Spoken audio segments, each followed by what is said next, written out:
Hello everybody, welcome to another video. Today we are here in Amsterdam, Netherlands. Amsterdam is probably one of the most sought out destinations by tourists within Europe. We were here around 10 years ago and we loved it. There are a little bit over 800,000 people living in the city, and apparently there are more bikes than people here, so hopefully we're not going to get run over by some bikes today while we're exploring, but we're basically just going to walk around today and see what the city has to offer, and as always we're going to eat a bunch of delicious food, so let's get this day started.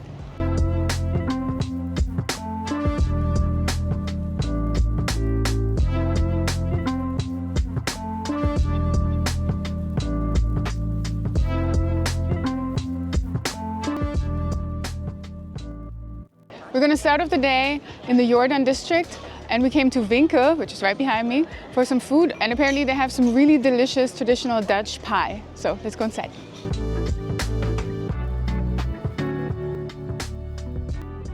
I'm sure if you ask most Dutch people who makes the best apple pie, they will tell you their mother or their grandmother. But unfortunately for us, we do not have a Dutch grandmother. We do not have a Dutch mother. So we came to a place called Winkel for some apple pie or apple tart. Now to me, this looks more like an apple cake, but Anya says, no, it's an apple pie. Maybe in Europe. It looks absolutely delicious. This place has been around since 1983 and it's very popular, although I'm not sure if it's super popular with the locals. They will have to let us know in the comments. I was trying to find the best place to have an apple pie, and some people just at the grocery store as well, but we came here. It looks really good, so. All right, I got myself a massive bite with some whipped cream. Let's try it.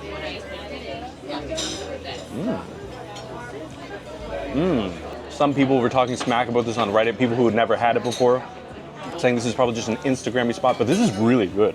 Not that I have a big basis for comparison, but super appley. You taste the cinnamon, it's nice and sweet. Of course, you have the creaminess from the whipped cream. Yeah, this is really tasty and perfectly paired with a nice cappuccino. I read that apple pie in the Netherlands is normally made with self-rising flour and tart baking apples. I don't know what that means. I don't bake any apple pie, but I read that even if you don't bake here, you usually know how to make an apple pie. That is so crumbly. It's almost like a crumble cake. It does remind me of German apple pie, but better. Like the one that I get there is never like this huge and this delicious looking, and it's crunchy on the outside. It's not too sweet or anything. It doesn't taste artificially sweet. It just tastes really, really naturally delicious. Like Nice and homemade. Homemade, yeah. It tastes like my grandma made it. So I'm wondering if Dutch grandmas are better at this, but it tastes like a grandma made it. Is there a grandma in there? It's really, really yummy. This pie is so big. I don't know how anyone can finish this on their own. I did see some people leaving their crust, which I think is a crime because I think the crust is like the best thing. It is the best part. The cream is super sweet too. This is so good. Even though I am Canadian, I 100% prefer this style of pie. To me, a pie is more like flaky, buttery, and a little bit dry, and the crust is often really dry as well. But this whole thing is just like really sweet and sugary and flaky, more like crumbly. It's definitely more like a cake to me, and I think that's why I like it more, because I don't like pie that much, to be honest.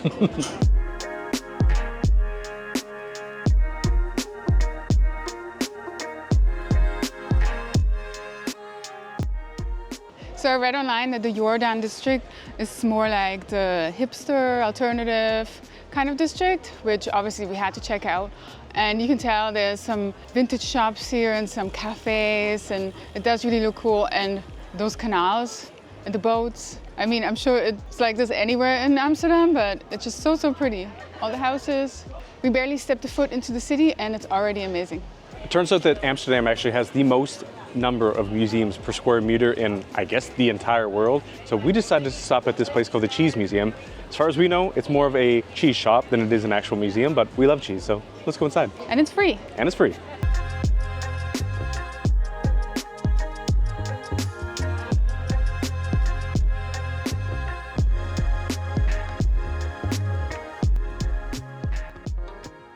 It's definitely true that this place is more of a cheese shop than a cheese museum. They actually do have a small museum on the bottom floor, but it's quite small, and I think that the information is activated with a QR code through your phone, so that's pretty cool. But we're here for the free samples, let's be real.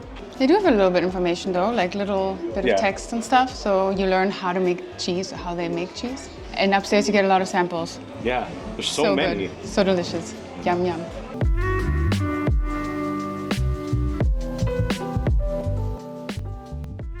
One of the most popular tourist destinations here in Amsterdam would have to be the Anne Frank house, which is located here behind us. Now, if you don't know who Anne Frank is, she wrote the Diary of a Young Girl, or the Diary of Anne Frank, which was her diary, which was then transformed and made into a book. Her family lived in this house in the attic for 2 years during the German occupation of the Netherlands. During that time, she wrote this diary, and unfortunately, after 2 years, her family was discovered by the Nazis.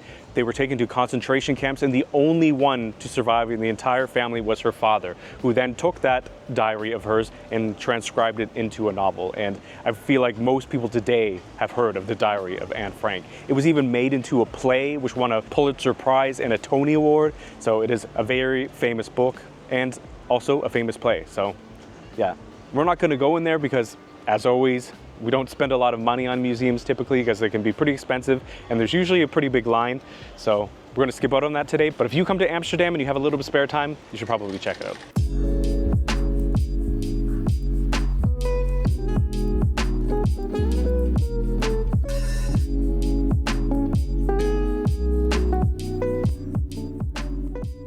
We just walked over the Dam Square, which is right where the Royal Palace is. Apparently the Royal Palace was built in 1655 as a town hall, and then later it became the Royal Palace, and it definitely looked more like a town hall to me than a palace, but it's still very nice. And then there's also the National Monument across from it and the new church. And there's also a building called Magna Plaza, which is a shopping mall, and that one looks super, super old and intricate, not like a shopping mall at all. There was also a little puppet theater right in the square, which was very, very cute. So yeah, it's a very nice area. You need to check it out.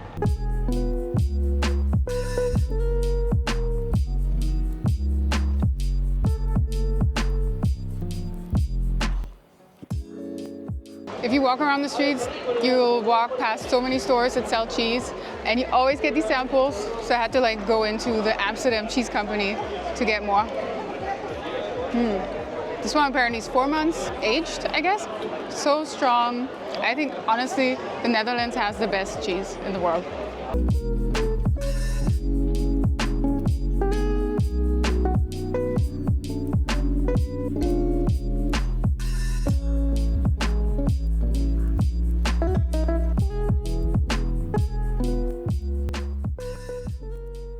We stopped by a place called Tony's Chocolonely, which is a Dutch producer of chocolate. Apparently they've been around since 2005 and they make up 18% of the chocolate sales in all of the Netherlands, making it one of the biggest producers of chocolate in this country. We went to one of their flagship stores, which had pretty much every single chocolate bar they sold. They also have these mini chocolate balls that look like Maltesers and a couple other different things. And we got a multi-pack, which had a bunch of tiny little pieces of chocolate like this. So I'm gonna try the pretzel and toffee because that one was calling my name.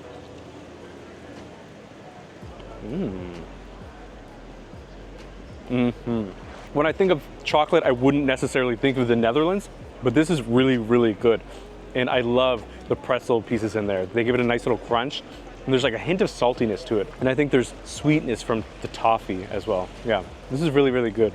I chose the milk nougat. I think that's how you pronounce it, but this is basically milk nougat. And what's special about this company is that their mission is to eradicate slavery when it comes to chocolate, I guess. Or they want to make chocolate that's 100% slave-free, because I guess a lot of people who are usually involved are often forced laborers and often children as well when it comes to chocolate making. So the guy who started this is actually a television producer and a journalist. Yeah, also the store looks almost like a Willy Wonka kind of store. Like you go downstairs and there's like the factory in the back and even just like the packaging and everything. So it's pretty cool. You can actually make your own chocolate there as well, but you have to pay extra. It's delicious. There was actually samples at the checkout. They were not as good as this. These are like really, really yummy. Like, Is it better than Milka? No, Milka is kind of like my favorite chocolate in the world, I think. But this is pretty good. This is very, very creamy. And I like that they have all these different flavors. They even had a Ben & Jerry's flavor. I wanted to try it, but she didn't let me. No. I think this is a pretty good deal. This bag was $4.99, I think, or something like that. And you get to try all these different flavors. I think there's 15 in here. So pretty good if you like us and you like to sample a bunch of different things. A normal bar is $4.79 on its own, and it's also bigger, so you get more chocolate, but then you can only try one flavor. So this is the better deal. I like these small ones.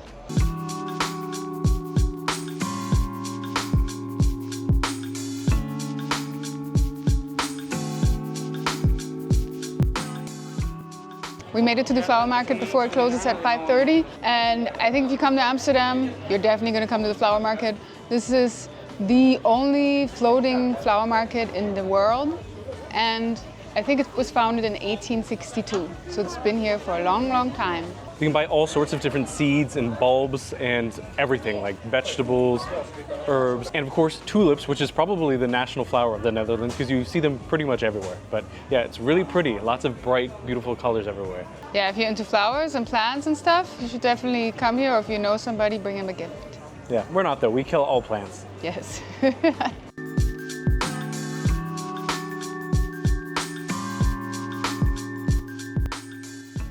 I really love all these little streets with all these like small little houses that are leaning in all directions. And we're actually on the street called Nieuwe Spiegelstraat. And there's all these little antique shops and vintage shops, and everything looks super old school, like we're in the past. I love it.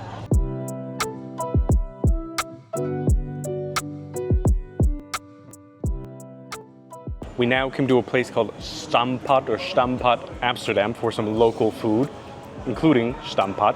But of course we need to start the meal with a nice local beer.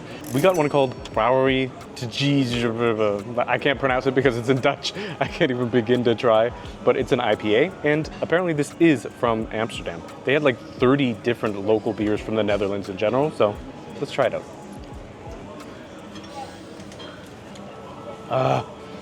It's so satisfying after a long day of walking around, sweating our asses off. It's so nice and cold, crisp, a little bit hoppy. Obviously, it's an IPA. Yeah, this is really, really nice. I decided to get a Heineken because when you come to the Netherlands, you have to get a Heineken. I think that's probably the most famous beer in the Netherlands. And I think the company was founded in 1853 or something like that, over 150 years ago. That's crazy. Prost. Or, I don't know, what is it? What is cheers in What is Dutch? cheers in Dutch? I don't know, we'll have to find out. On such a hot day, this is amazing. Just taste like a fresh lager. Heineken and Amstel are by far the most popular Dutch beers. You can find them anywhere in Canada where I'm from. So let's see if it's better here. I actually think it tastes completely different than what I'm used to in Canada. Maybe I'm crazy. Maybe it's just been a long day, but it tastes better than usual. And I would like to know from anybody who's a local, do you even drink Heineken? Because I read on Reddit that people don't even drink Heineken, the locals. So let me know, what is your favorite Dutch beer? The first thing we're gonna try here are bitterballen. They are these little fried balls that I think are filled with beef stew. I think maybe sometimes you can get other fillings as well, but this is the original, and it comes with mustard. And I think these are gonna be delicious. Let's see. I think they also seem a little bit similar to the Fibo things, and I think you even can get bitterballen there, but you can. these are probably more high-end. Let's see. Dutch people seem to love their deep fried, crunchy snacks. Whoa, There's so much meat in there. I didn't think there would be. I can smell the beef from here. That's delicious. It's probably the best thing we've tried. Definitely better than the stuff from the Fibo place. I hope so. So good. I want to try them without the mustard. The mustard is delicious too. It's so stringy, the meat. These are actually way better than I thought, because when I saw people try these on YouTube, they were saying that it's basically just stew, but there's so much meat in these. I don't know if this is just these particularly, but yeah, delicious, yummy. Good start. Annie said that she preferred it without the mustard, so I'm gonna try it without the mustard.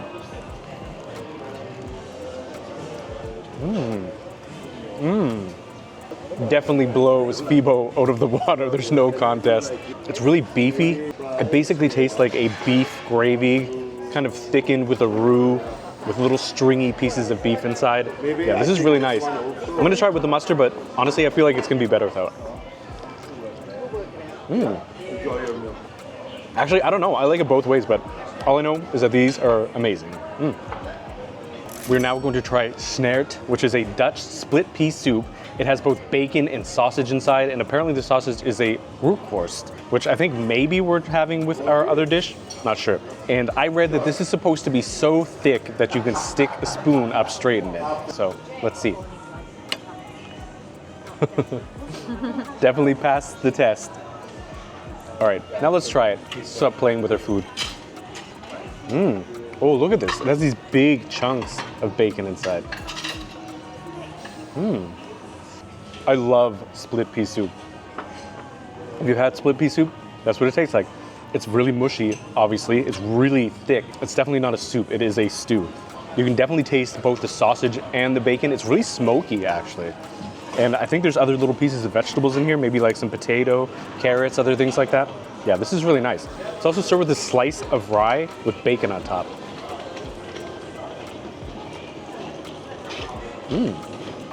The bacon's honestly a little bit sweet, a little bit salty. It's really good. The rye is really good as well, but it's not as good as the one that we had in Iceland. Best rye ever. This looks insane. There's so much stuff in it. Look how thick it is. Like it's filled with meat and sausage, and it's almost like meat with peas instead of peas with meat. It's delicious. I feel like you made it seem like, oh, it's just split pea soup. Maybe I've never had it, to be honest. Like, we don't really eat pea soup that much in Germany. And if we do, then it's actually like just a pea soup. Very liquidy, almost like a lentil soup, I guess. This one reminds me of that, but it's just so filled, which makes it so delicious. It's definitely the best pea soup we've ever had. Yeah. And when I see this thick paste of peas, I think of like mushy peas in the UK, and they're normally not seasoned and not that good, to be honest. But this is so yummy. It's full of flavor. I would have never ordered this. It's kind of weird too because it's called snert. It reminds you of like snot in English. And it's also green. Yeah. But some delicious snot. It doesn't taste like snot. Yum, so good. We now get to the main course, and this is called stamppot, just like the restaurant. And this is a traditional Dutch dish that is basically mashed potatoes with different vegetables inside. We got it with kale, but you can also get it served with beets or leeks and other stuff. Endive, which apparently is seasonal. And we got it with sausage and bacon. And then it comes with gravy on top. Maybe I'll just try the mash first.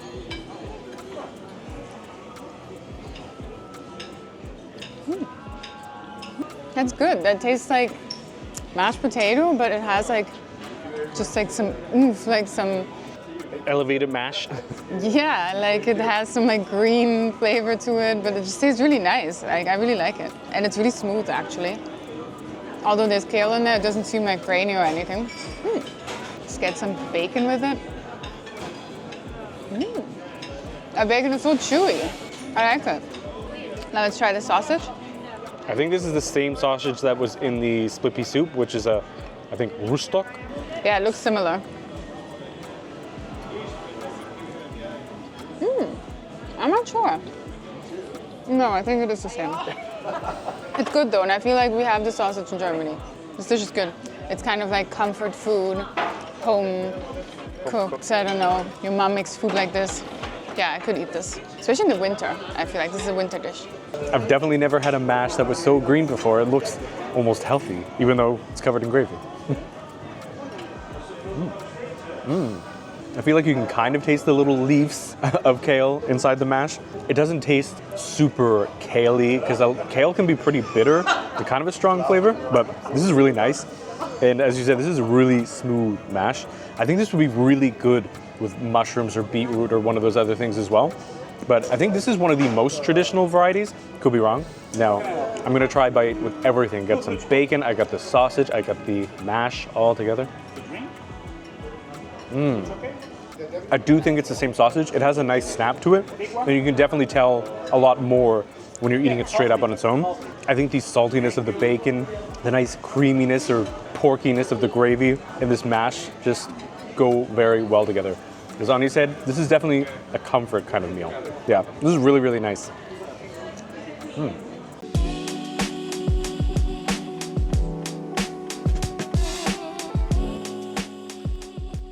We decided to have a beer right at the canal because we were walking around today and I saw everyone else doing it, so I wanted to sit and enjoy one too. And we're here at the bar Saloon and we're having a Grolsch, which is a Dutch beer, and they've been brewing this since 1615, super, super old. And our hotel is a little bit further out, so that's why we wanted to have a drink here before we go back. I don't know if there's any bars there. It's called the Teleport Hotel. It's a little bit more of a hostel vibe, although we have a private room with a kitchenette and it's super nice actually. But it was almost $100 a night, which is super expensive for us. Cheap by Amsterdam standards. Yeah, I couldn't really find anything else unless it had like 5 out of 10 stars or points or whatever on Google reviews.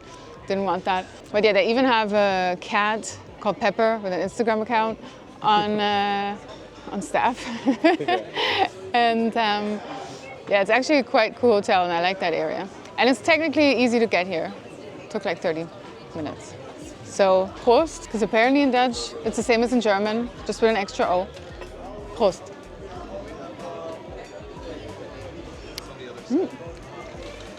I almost do think the Heineken was better.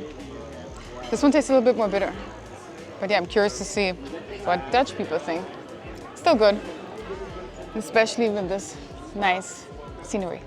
If you're a big fan of food and drink content, make sure that you stick around next week because we do have another video coming out where we try all the must-try dishes of Amsterdam or the Netherlands in general. So stay tuned for that one. But as far as this video goes, that is it. So if you did like it, please give it a like, write us a comment, and by far the most important thing is to hit that subscribe button. But Prost, and that is it for now. Bye.